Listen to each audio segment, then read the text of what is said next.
Okay, good morning, everybody. Welcome to the June 20th, 2024 regular meeting of the Town of Sunset Beach Planning Board.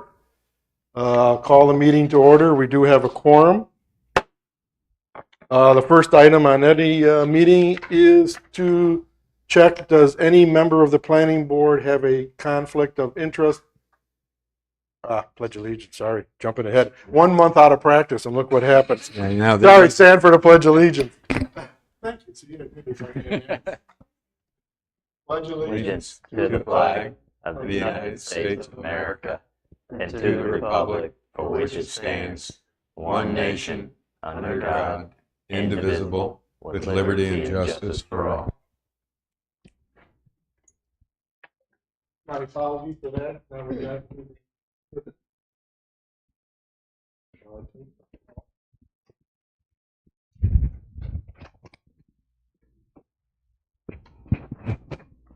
Okay.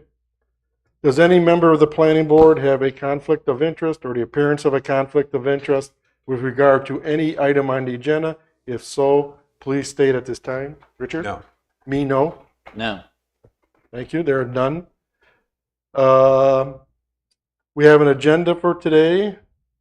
I don't know. First of all, does anybody have a comment on amending the agenda? I guess the one thing I will add before 5 probably is introduction of a additional assistance person we have.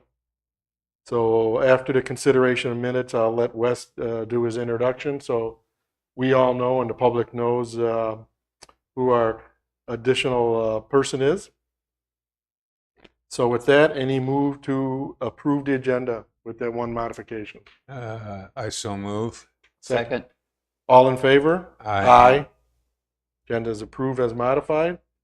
First item on the business today is the April 18th minutes. I don't know if everybody got them in advance, but Yep. if everybody needs a minute or two to go over it, or I didn't have any issues with it. Stuart? The only issue I had was it's still got Pete Larkin's name in as chairman. We're having trouble with the agenda and minutes software, and we're actually changing companies, so that will be corrected before they go live. Okay. Yeah, we need to obviously fix that because I need to sign those, right? Other than that, I didn't find any changes. Looks good to me. Look fine.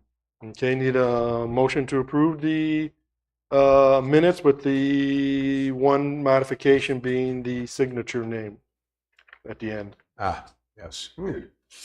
So moved. So I second. All in favor? Aye.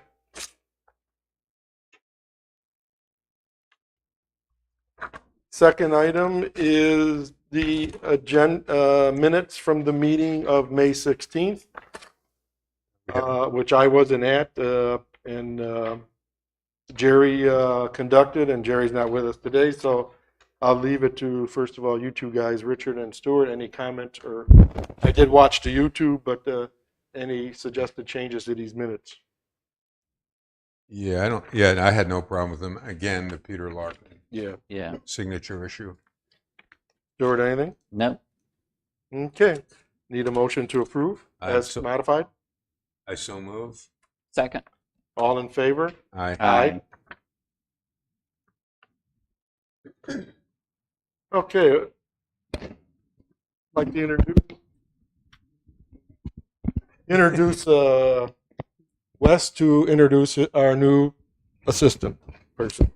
Thank you, Mr. Chair. I have Ron Satterfield with me. He is an employee of the Council of Governments, and he will be here assisting on a more permanent basis and providing planning services to the town of Sunset Beach. He has already been here for a couple weeks, and he and Cindy and Lisa and Carrie have started to get into a groove of things, if you will. But Ron comes to us from City of Wilmington, formerly as the retired Assistant City Planning Director, has a wealth of experience, and we are delighted at the COG to have him. And I believe that Sunset Beach will also feel the same. But with that, Ron, I'll let you introduce yourself, and thank you for coming on board. Sure. Yes, my name is Ron Satterfield, and as Wes indicated, I'm a retired planner with the state of North Carolina's retirement system. Last 21 years or so, I worked in the city of Wilmington. 15 years of that was assistant planning director. Worked in Sanford, North Carolina prior to that. My expertise, if you will, has been more in the current planning side, working with planning boards and boards of other boards and commissions, boards of adjustment, city councils, those kind of things. Site plan review, rezoning, subdivisions, etc. When I retired, after that, I went into the private sector for about 18 months as a development consultant, working with Cushman and Wakefield with Chick-fil-A as my client, helping new Chick-fil-A's get built across 6 states. So I'm excited to be here. Do we get free Chick-fil-A now? I don't get Chick-fil-A. Oh, I don't get free Chick-fil-A. So. Okay, well, welcome aboard. Yeah, Looking thank you. forward to your contribution. I guess one question I would have for staff is, going forward, do we have contact information for Ron? So Yep. should he be copied on everything, or you, Wes, or both? Well, I mean, he will effectively transition into the direct point of contact. I am still available. Lisa has access to me. You guys do, but for the most part, he's going to transition to, directly serving the town. He and I have ample discussions about anything that's, what's going on with this, X, Y, Z. Yeah, I mean, do we have his email address? Should we Yes, yeah. I copy think him on emails? Or? we'll make sure that. Yes, he will have a town email address, and you will be able to. He'll be copied on everything, just like Wes was. And Just will he like- be officed here or? Yes, Yep. and he One is day a week. scheduled to be here on Thursdays. I'm here one day a week on Thursdays. Okay. And in terms of your time commitment per week or per month, however you've negotiated, I mean, how does that work? It is, a partial week that he has allocated a dedicated amount of time. I'm, of course, still also available. And so while he is here physically one day, he's also still working, even when he's Right. he's not necessarily here in contact with I- Cindy. My Terry. question is, as someone that's worked extensively as a consultant, sometimes you negotiate a deal that says 20 hours a week, that's it, don't call me. Or I'm on call, I'm scheduled for this many hours per week, but Yeah. if something comes up or if there's an increased workflow, my schedule is flexible. It's not like at 20 hours we stop and we start next week. We're going to make sure that the town is properly served. But in general, it's somewhere around 15 to 20 hours a week. If it needs to be more than that, we'll handle it. And I mean, I think Lisa can attest to this, and, council and citizens. I've been here helping the town for almost 10 years. And, if something needs to happen, we make sure that it Okay. happens. All right, great. Yeah, All we've right, very talked good. at night, then- weekends. Wes And has always been available Are we anytime I to needed presume him. that Ron's going to take over some of the role of what a hired planning administrator would service? No. No, So he's going to be mini Wes. He's taller though, but yeah. Okay. Wes is equal. Yes, Okay. there you go. Okay. And Well, very good. We appreciate Very it. good. Looking Ron, forward to welcome assistance. aboard. And thank you. Right. as someone that spends a lot of time in Wilmington and knows what they've been through in the last 25 years, I have tons of questions. Sure. Anyway, I'm glad to talk to you. yeah. Okay, move on to old business. Number 1, traffic impact study discussion continuation. Wes to lead us off on where we're at. Sure. So this is just an evolving discussion about the town pursuing its own traffic impact study, own traffic impact analysis outside of the minimum requirements of NCDOT. And I do have an update that I want to share with folks since our last meeting, and Ron's been cued in on this. The NCDOT district office has now taken a different position on their oversight and review of a local government TIA. In years past, similar to our conversation, Ben Hughes, the district engineer there, was unwilling to provide any support to our local governments if they wanted to have a TIA that was more stringent than their own.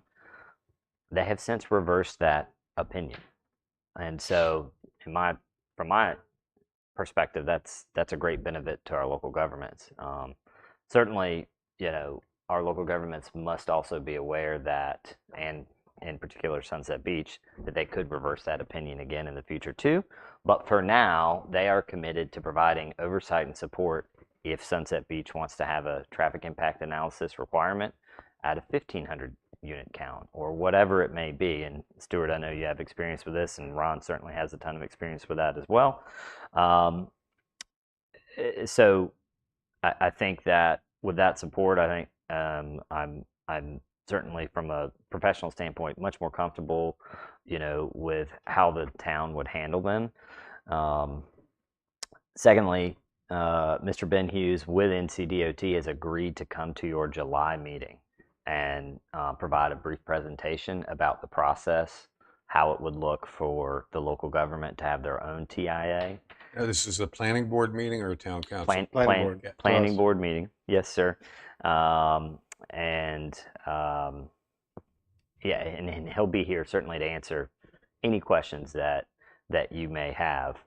The last item of update, Brunswick County is pursuing a requirement for a TIA to be completed prior to any planning board consideration of zoning entitlements and approvals. That has not been put into place yet. Is April 19th was their last revision to their text, right? That has not yet been adopted? My understanding was that it was actually tabled. Yes. Until So it sounds like June, right? this may not be happening despite some political pressure to make it happen. I don't want to speak for the politics. I mean, I can tell you that, from a high level view, requiring some level expense study, et cetera, before you're receiving your entitlements is typically not the way that it's been done. That's not to say that Brunswick County cannot require that, but I would anticipate it will come with some level of heartburn from the development community, to say the least. I love the I mean, my sense is one of the most strident moments in L&H's presentation to us was their assertion that a traffic study could not ever be a toggle for approval or disapproval, that a traffic study could mediate how something is done. And unfortunately, in this latest conditional zoning request, we had to rely on a traffic impact study that, frankly, in my view, I'm somewhat skeptical of. They made the assertion that a plat of 1,040 single-family homes would have more traffic than the proposed plat of 1,540 homes.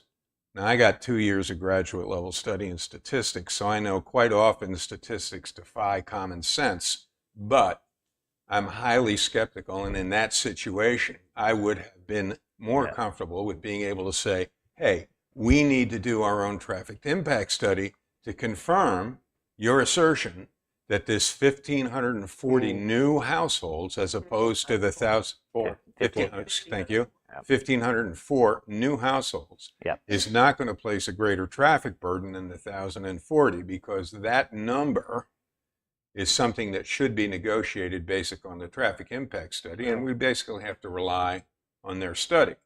I don't want to spend the time looking backwards. I want to spend our time looking forward. I guess my recollection doesn't match yours.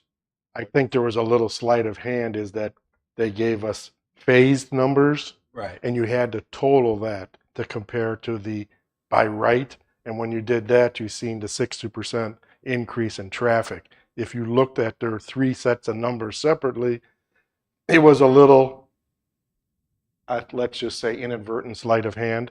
Yes. You had to total the phases to compare it to the one phase. But I guess the But point, I don't want to be, let's not forget, that's past us. So And- looking forward, I guess, one question to Wes, would you feel, well, maybe just out of courtesy, should we, and I think I misspelled her name, it's Christy Dixon, right? Kirsty. Kirsty? Yep. Notify her that we're having this meeting with DOT and she's welcome to come if she wants to? I don't- Maybe just out of courtesy, just notify her. She knows that we're embarking on this and that both Ron and I have been in touch with them. They're aware that we are keeping a close eye on what they do.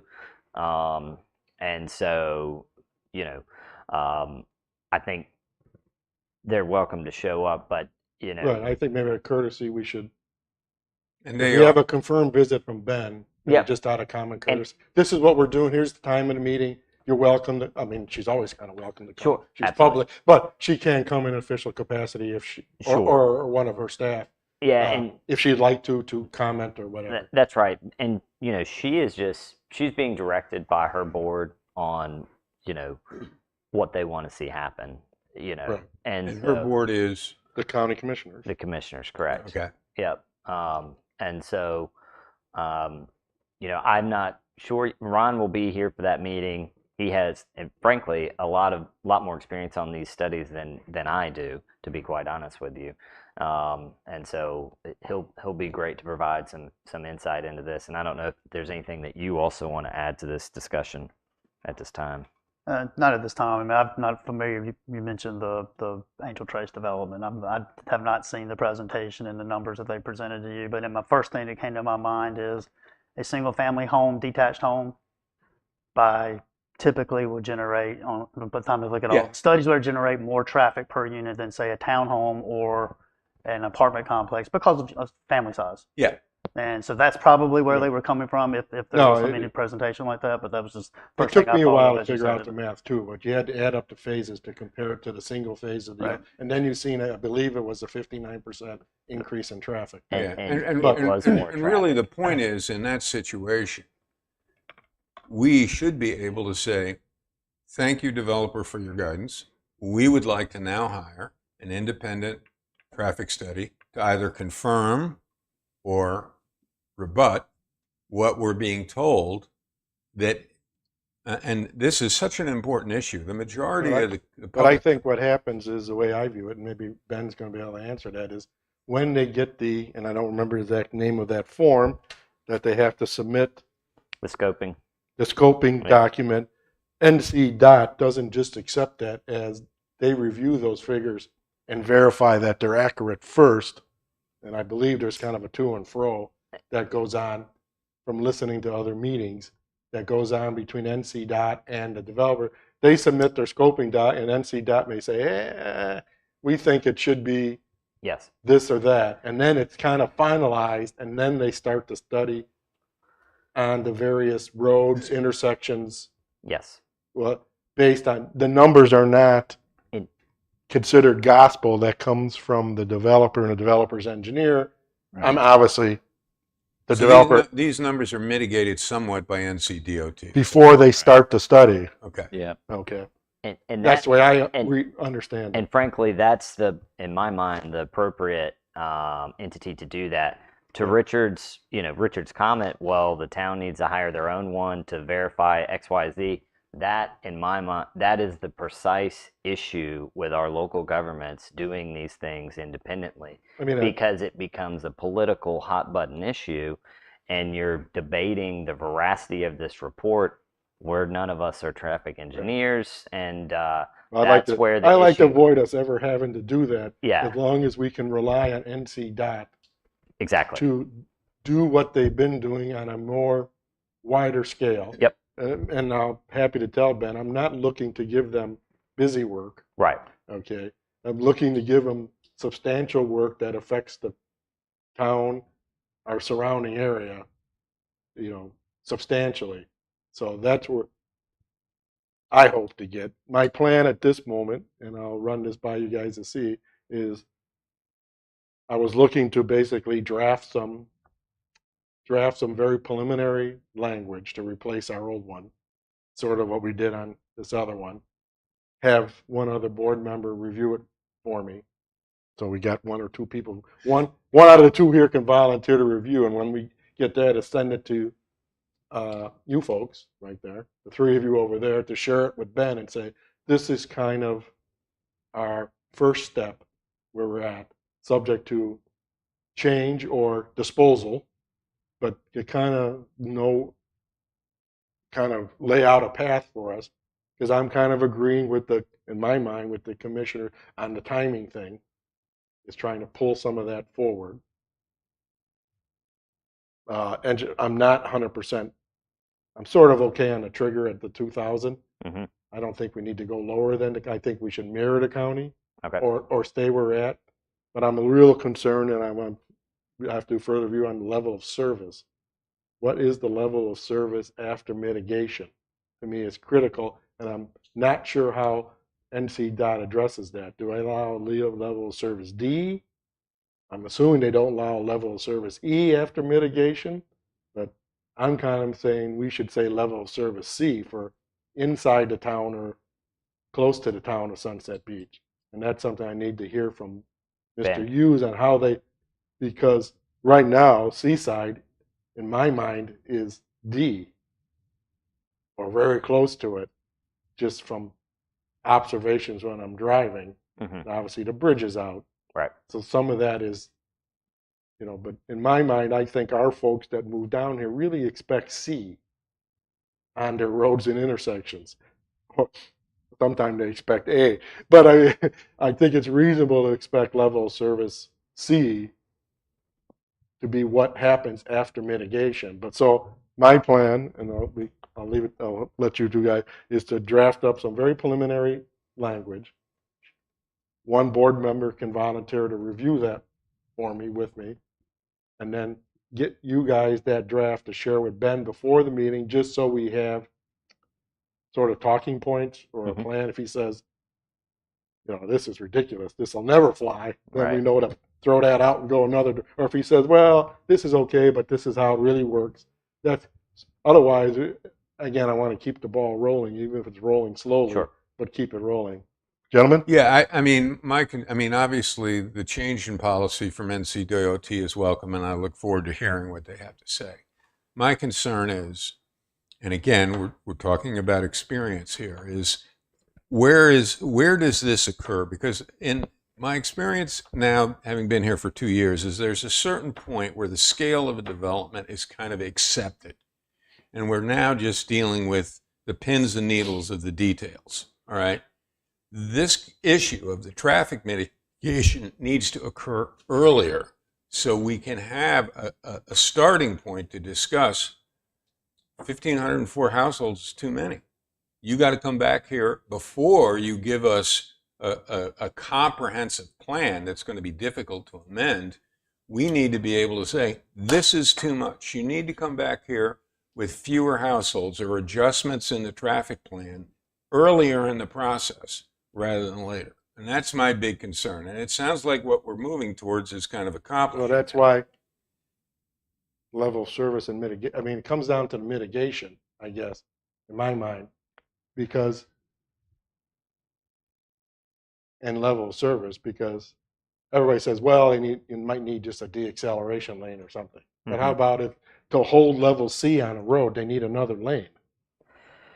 Yeah. NCDOT and the developer got to somehow reach some reading of mine, because that's, a multi-million-dollar, expense. And I think that even though developers may have heartburn with this, well, they should know that too up front. They may say, whoa,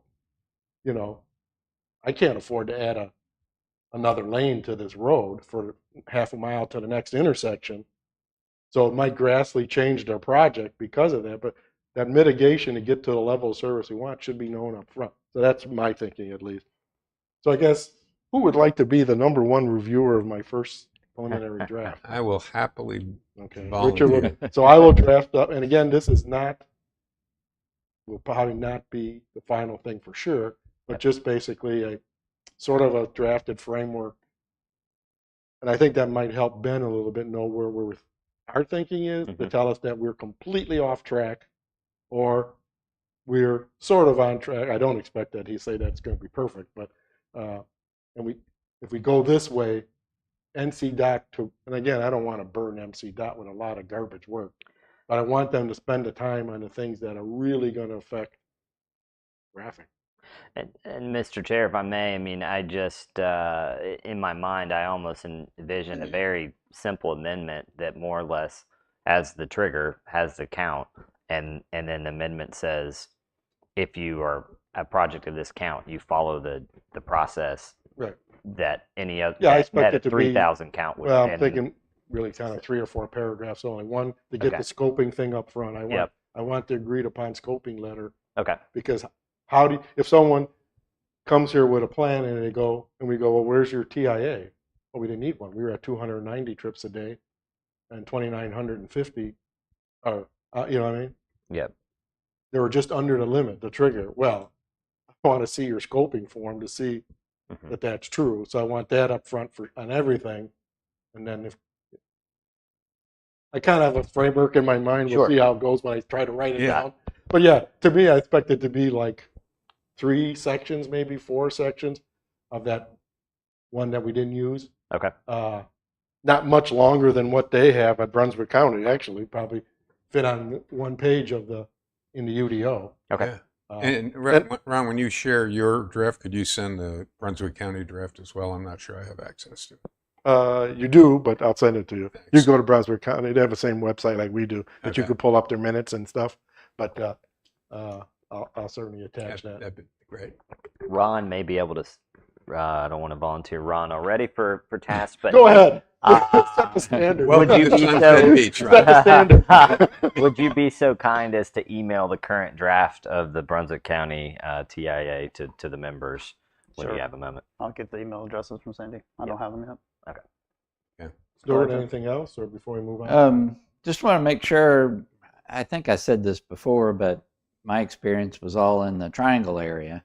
And of 30 years of experience, we always submitted CIA during the process, during the review process. It was never submitted after.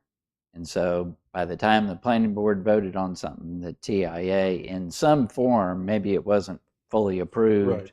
but it had been submitted, and at least Did you, at you that had point, have an access. idea of mitigation at that point? In Yep. other words, you had some mitigation plan Yep. and told you what the level of service would be, right? Yep. And from To a me, that's the critical thing to know, yeah, and because from a developer side, right, I worked with developers, and they would see up front and say, "Oh, look, if I get to this point, I got to build this whole lane on this road," and so they would actually dial back stuff right, to if they say, subtracted 100 homes, then Right. they'll not need to do. "That's right." That's what I think the point we want to be at, and I don't think it's necessary. All bad for well, yeah, as bad as they might initially think it is, because I'm sure when all this was done originally, when this was really country out here, a couple more cars didn't make a difference. But clearly we know now the few more cars is starting to make a big difference. Right. Well, and the county about 2 years ago attempted to include a similar amendment, and it was shot down. Just that's Yeah. This isn't the first time this has come up. Yeah, and I'm but- sure if we go through an economic state where there's no development, people are going to say, "Oh, maybe we shouldn't have done this." But Sure. we realize there's these ebbs and flows, so Mhm. be reasonable. Okay. And Yeah. if I may, I mean, perhaps Ron would be willing to share the process in the city of Wilmington just for edification of everybody. Do you mind, from procedural, from submission, approval, what triggered? Was it a preliminary plat, final plat, et cetera, when the TIA had to be done? If I can remember. Okay. You blotted it out. No, City of Wilmington, they had 100 peak hour trips. So if there's 100 peak hour trips generated by a development, they would require a traffic impact analysis. And the Quick city, question. Their definition of peak hour is? it was 7 to 9 in the morning or at 4 to 6 in the evening. On school days. Typically in school days, but there were some some users that may have some different, like a religious institution may have a different peak hour. So they might they have a different peak hour, say, for something closer to Wrightsville Beach. the use itself would have the same peak hour, but if it was a different use that generated just by the nature of the use had a different a non-typical peak hour, they would look at that non-typical peak hour. Okay. They would also look at potentially, let's say if there's an existing restaurant on the site and that restaurant could be torn down or redone, and they would also net out trips. Okay. But they would work with they would submit a scoping analysis through the DOT, similar, but the Department of Transportation and the city's traffic engineer and the MPO, which I believe I've watched a couple of the meetings. I believe you mentioned Mr. James that presented to Brunswick County. They would all three coordinate, the three group entities would coordinate the review of the traffic impact analysis, very similar to what you described. The scoping analysis agreed upon. Traffic engineer would then go prepare that TIA. TIA then is reviewed by the three entities with the MPO, with the City of Wilmington. MPO would be the communicator, if you will, back to here's what is being required. And Wilmington had a full-time traffic engineer. We had a full-time traffic engineer. We had a fully staffed traffic engineering department. Okay. So not just traffic engineer, but we had people running the signals and putting signs and so forth. So, but we also had to be real careful based on interpretations by our attorneys, what the city could require versus what the state could require, based on statutory regulations of now 160D. So were Wilmington's typically more stringent or less stringent than the state? The city's, when a traffic impact analysis was needed, it was more strict than the state's. But where the state may say the signal that's 300 yards down the road needs to be improved, the city's traffic engineer, we had to be careful because by the statutory, and correct me if I'm wrong, as I read the statutes, I think Wes would agree, you can look at along the street, the frontage of the property that's being proposed and within, but not outside the bound, So we could require a right turn lane in to the site from the street, but we couldn't. The city couldn't necessarily require that traffic signal a quarter mile away to be improved. Where DOT felt like they had that ability to do that. Okay. So we had to be real DOT careful roads, on what was DOT requirements versus what is city requirements. So there wouldn't be a redundancy, basically. Well, A conflict. also where the city is not put in a legal pickle, if you will. Right. Got it. Okay.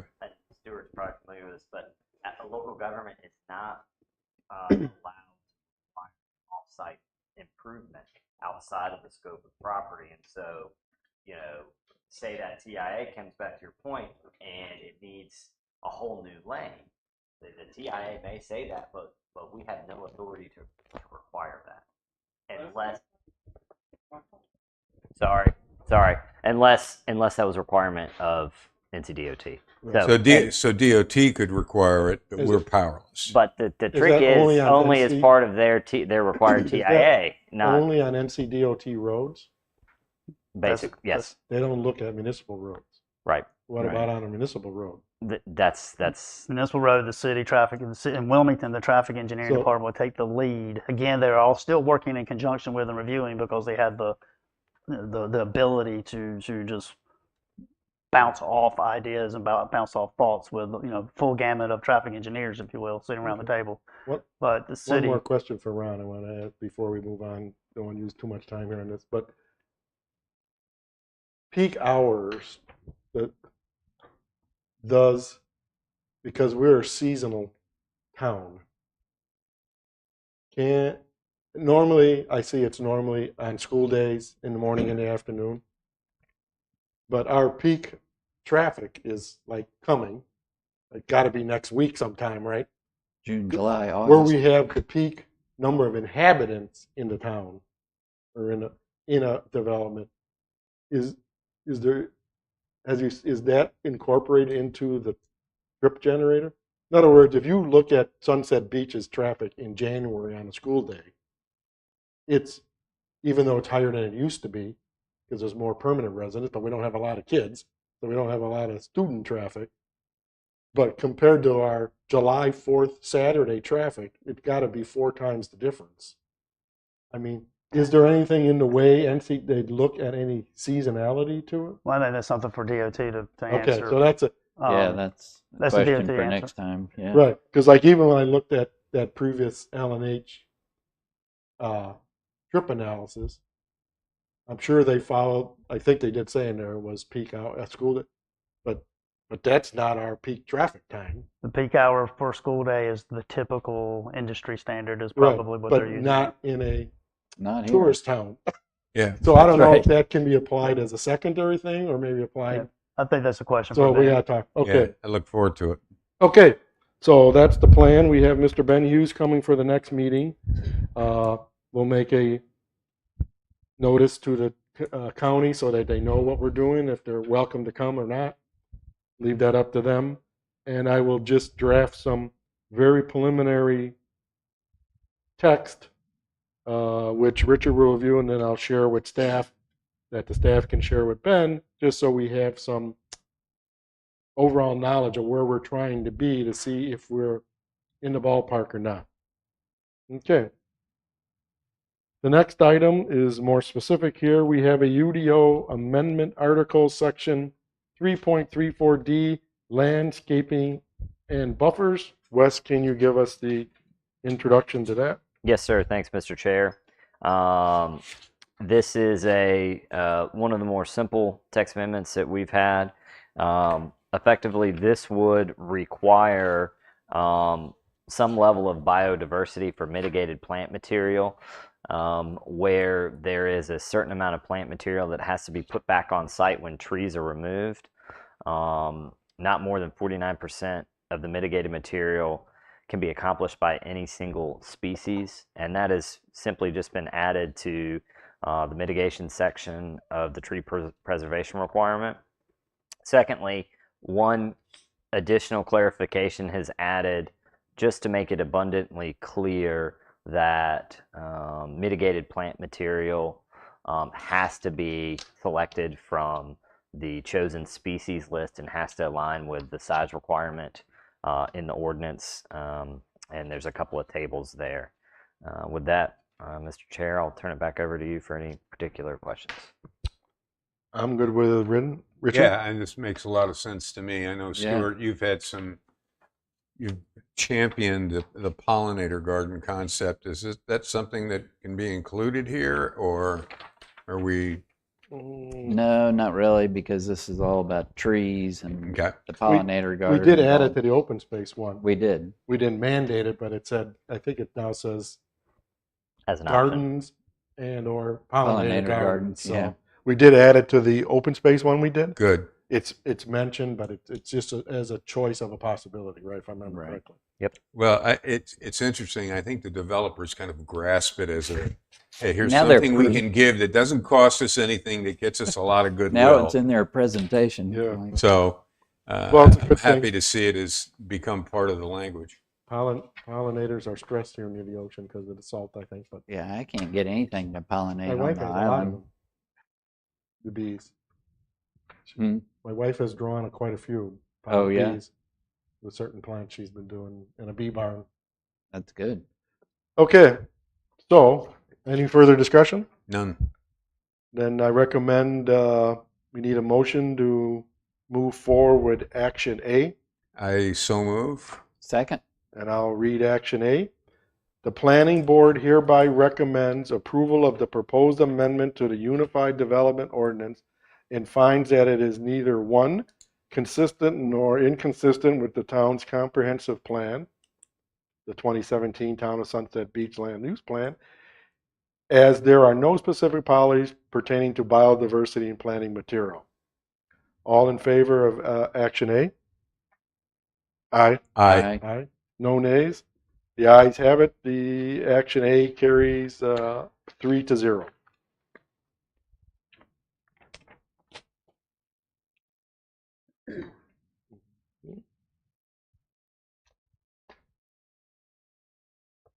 The next item, which I believe was proposed at the last meeting by Richard, was the discussion here is that in the latest UDO, a change was made in the structure is that the planning board reviews and approves preliminary plats, and then the final plat would be handled by staff.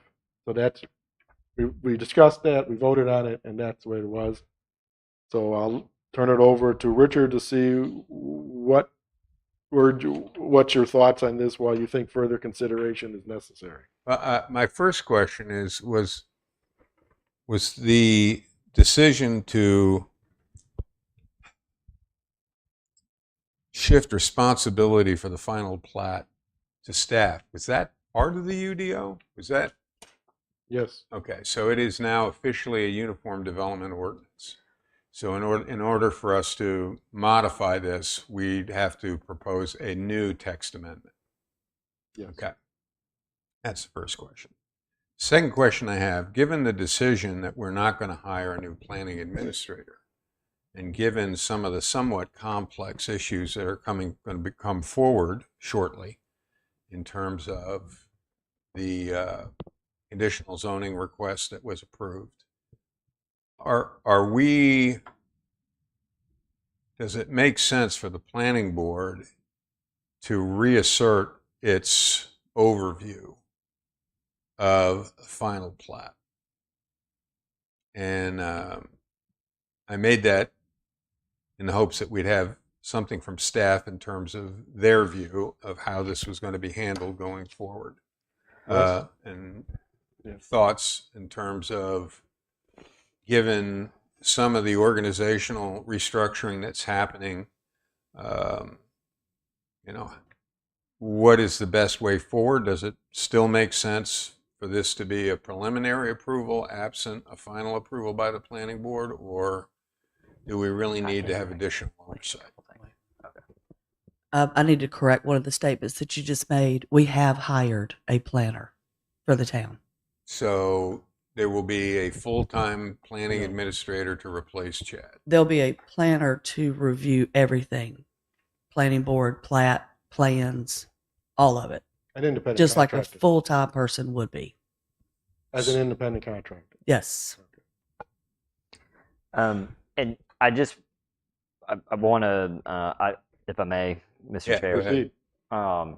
let's make sure that we're all on the same page and understanding the process for a subdivision plat approval, because there's two phases. First is a preliminary plat. Preliminary plats of 20 or more lots still come here. And so remember, that's really the more elaborate review process. That's what lays out the roads, provides construction standards, where open space is going to be, the whole 9 yards. That is the initial compliance with the ordinance. Once that's approved, assuming it is approved by the planning board, then the developer goes and starts construction. Once they complete construction of infrastructure improvement requirements, effectively there is a mirror copy of that preliminary plat that's submitted to the town, and that's the final plat. And so long as that complies with the preliminary, it's approved. The key significant aspect of the subdivision plat for a major subdivision is the preliminary, not necessarily the final. And so you still have that authority. The final is more or less an administrative decision. Well, both of them are administrative decision, but should be more or less a formality. So help me understand, in the situation where a final plat, for whatever reason, does not adhere to a preliminary plat, what happens?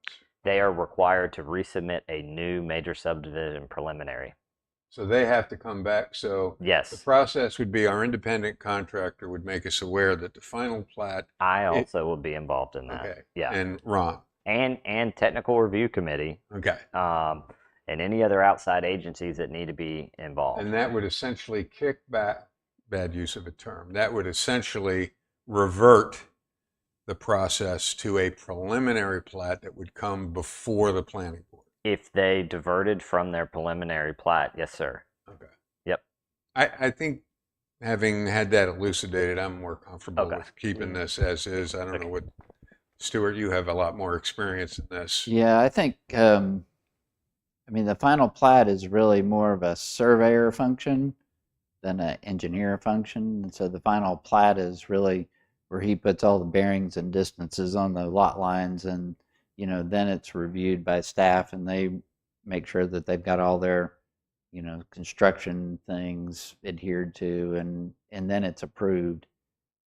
It gets to from a developer standpoint, it gets really problematic if they have to submit that. It goes through review, and then they have to wait 2 or 3 weeks for it to get on a planning board agenda, and Okay. But I guess I agree. I think we're fine the way we are. It was a town choice on how they want to handle it. So we've decided, I guess, and now they had been doing this for a while and done some final plats. I've done some final plats of things I hadn't done the preliminary plat on, and both. And I found that the process we had for final plats anyway was useless because we got a final plat, but we don't get the preliminary plat with the final plat. Because really the key thing is checking, are there any differences? It's like playing highlights when you're a kid. Yep. Find the thing that doesn't belong. Okay.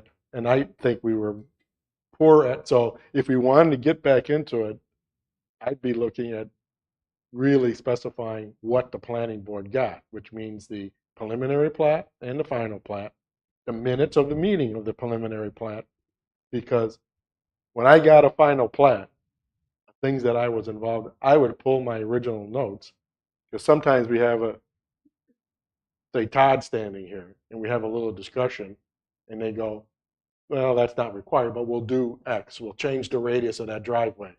It's okay with us. Who checks to see that ever happened? I mean, that should be reflected on the final plat. But unless you had a memory that remembered it, or copious notes, or looked at the minutes.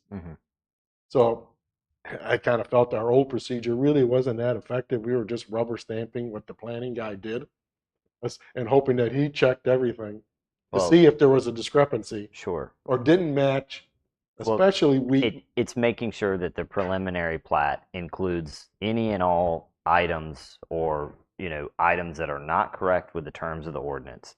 That's the key. But does it also say to agree with things that were agreed to during the planning board meeting? We don't necessarily have the authority on administrative approval to ask for things that are outside of the terms of the ordinance. Now, if so, it's not a good habit to be in either, frankly, because so if there's a discussion on an item and the developer says, yes, I will do this, and it's clear, they don't have to. If it's a conditional zoning approval, no, I'm just on regular. No, they don't. They don't. So why do we do that? Because we can't necessarily speak for you all. Well, but I mean, there's a so we should they're doing that to get their approval and hopes and then it's just a good faith and hopes in good faith that they will do it. They sold that project to someone else the next day. That person come in here and say, well, you can kick sand because I'm not doing that. I don't have to do that. So there's no obligation for them to. It's just a good faith. Technically, no. Yes, that's right. No. Okay, but anyway, and then to talk on this, I'm fine the way it is. Yeah. If the town feels they have absolutely administrative control on making sure a final plat agree with all the UDO obligations and contractual or other obligations of the preliminary plat, then I think we stay where we're at. Thank you, Mr. Chair. I can assure you that we have received in years past here in the town final plats that do not comply with the preliminary, and that's been informed. The developer has been notified, and they've either fixed, and in 99% of the instances I recall, that final plat has been updated to mirror what was their initial entitlement for the preliminary. So my question is, in that situation, otherwise they've gone back to the planning board to seek a revised preliminary. So it would be, so in that situation, the staff says, so this is out of compliance. The developer now has the opportunity to say, oops, sorry about that. Come back with a final plat that is in compliance. That doesn't come back to us. No. So the administrator would say, yes, you are now in compliance. Thank you very much. Goodbye and good luck. Yep. Okay. If the developer sustains and insists that, no, we want to do it this way, and the final plat is out of compliance, then that would mandate a presentation of the planning board to revise the preliminary plat. That or the final plat's just not approved. And they can't stuck. proceed. Right? Yeah. And that's that approval. Who owns that approval? The staff or the planning board?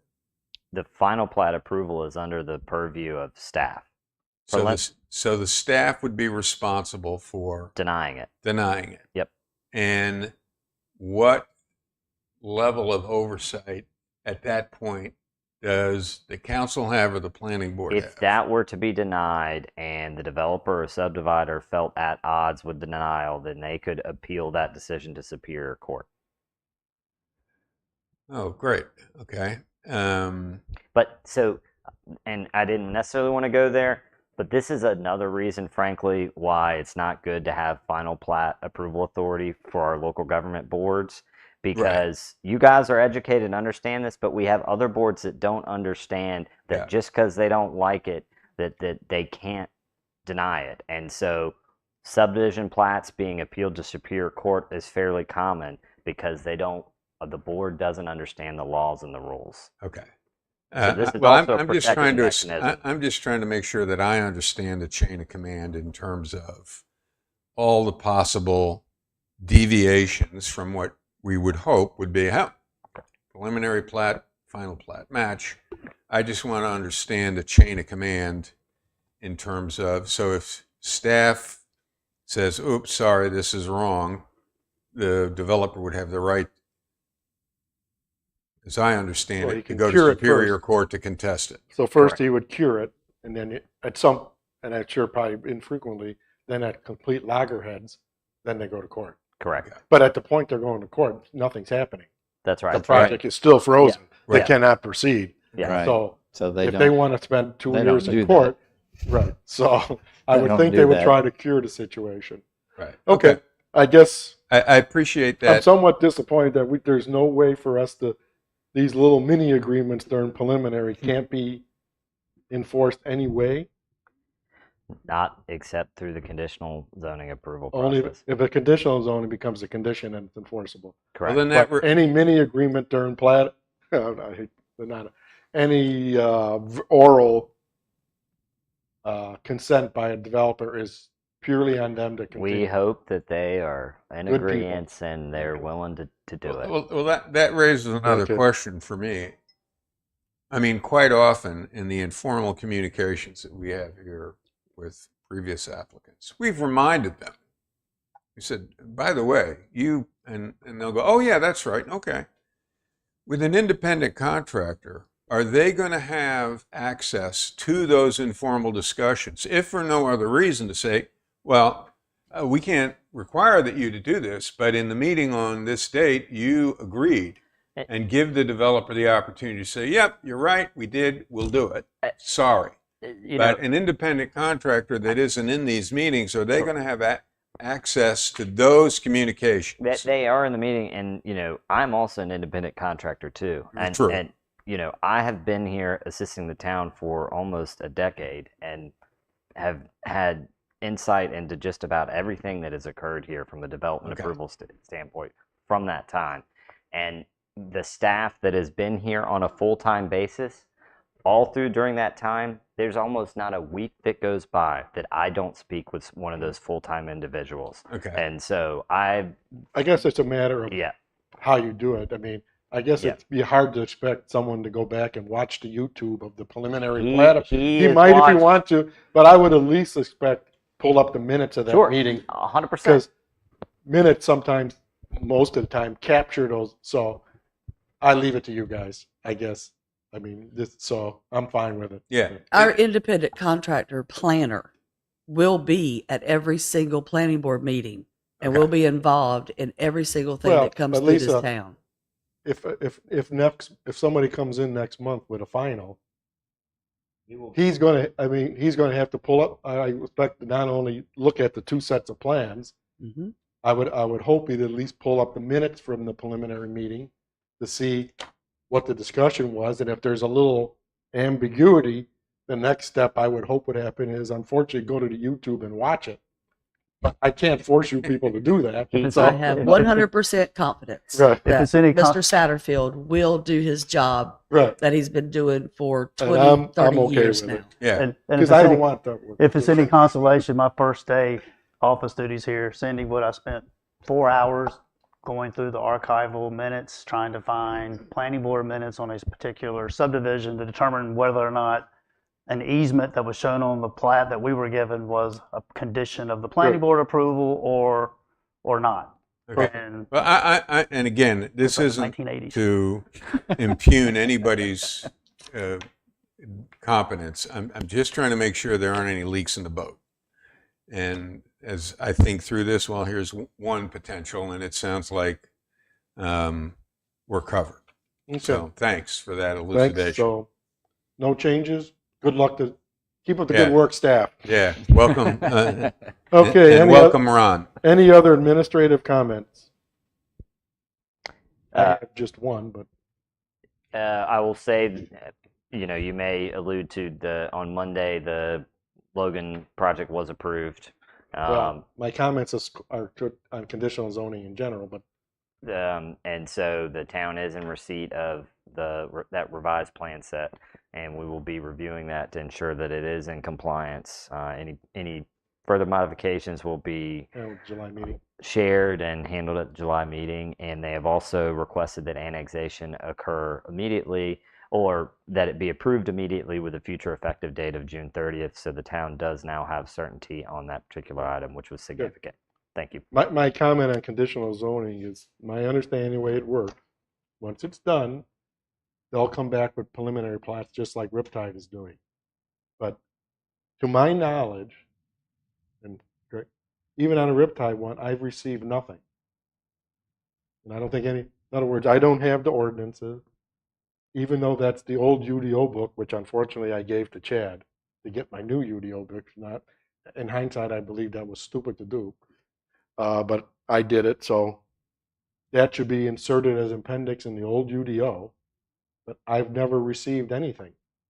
So in general, what I'm asking for, I think, is the planning board needs to get all the agreement, the ordinances, and that should be an appendix to our UDO book, so that when a preliminary plat comes to us, how are we to judge whether a preliminary plat agrees with it? The one that we had from Riptide, that little apartment, the 15-unit one, I think that the review from TRC kind of itemized the items on there. I'm not sure. And I went back to my own notes and my own stuff, and I kind of believe one item might have been missing, but to make sure that all of it was captured. So I think it's too much to ask the planning board to use their own notes, that we should have a packet, an appendix that goes into the book that says, this is 2023, C, whatever the number is CZ, this is the plans, this is the agreed conditions, this is the Preliminary the plat. ordinance approving it, and that all goes in the book. Sure. And then backwards, I think we need the same thing for the Riptide one, because I don't believe I've ever, and someone correct me if I'm wrong, ever received an appendix to put in the old UDO, even though I don't have it anymore. But I certainly can look it up online. The old UDO is still online. Right? No. No. And But I have the apologize. version that was sent to me You do. as I think a Word document and a PDF. You Because do. every time we look at a preliminary plat on Riptide, we have to view that in the eye of the old UDO. Correct. And then everything coming from L&H is going to be the eye of the new UDO. But Yeah, my only thing is I think we And should the get that conditional- package of information. Conditional zoning record, they agreed to abide by the UDO for tree abatement for the new But UDO. that's in a condition. That's in the conditions. That's what I mean. We don't really. I And don't I have apologize that you do not have that, but you 100% should have the old UDO with all the ordinances that were passed with the Riptide anything. So CZ. if that's possible to get before the next Riptide preliminary, Absolutely. Mhm. You I don't will know have what their those as plans soon as are. we You can guys make may the know. Now, copies. would we get that as a PDF or?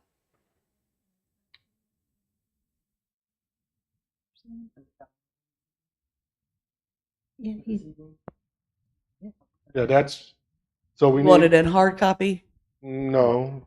Well, We don't have the Riptide season. Yeah. Probably Need to not. do that. I don't think I want the UDO in hard copy. I'm okay with that being in searchable PDF. Just need to make sure. it's Control right. F has Yeah. to work. But the actual stuff that's in the appendix Because right now I have a huge stack in the corner of my office of all the stuff from the Riptide. I would like to get rid of that and just get down to one file that I can keep somewhere in a drawer that every time a new plat comes to me, I can look up. So Absolutely. You will have that in your hands. Okay, that sounds like a good plan. Hmm. and then likewise, once for LH is L&H. done, Yep. And Yeah. L&H will go actually into the new UDO as is part of. appendix, right? Yes, sir. So that's my own administrative comment. Anything else? Quickly? Quickly? Yeah. Forget it. That was to you, Richard. Anything else from staff or town? Okay. I see I missed the first public comment, so I apologize to the public in attendance, but also public comments. Anyone, 3 minutes per speaker, like to comment? Seeing no one? Seeing no one Should we available? check the room back there? No. Okay. Need a motion for adjournment? So moved. Any I'll second? All in favor? Aye. The meeting is hereby adjourned. Thank everybody.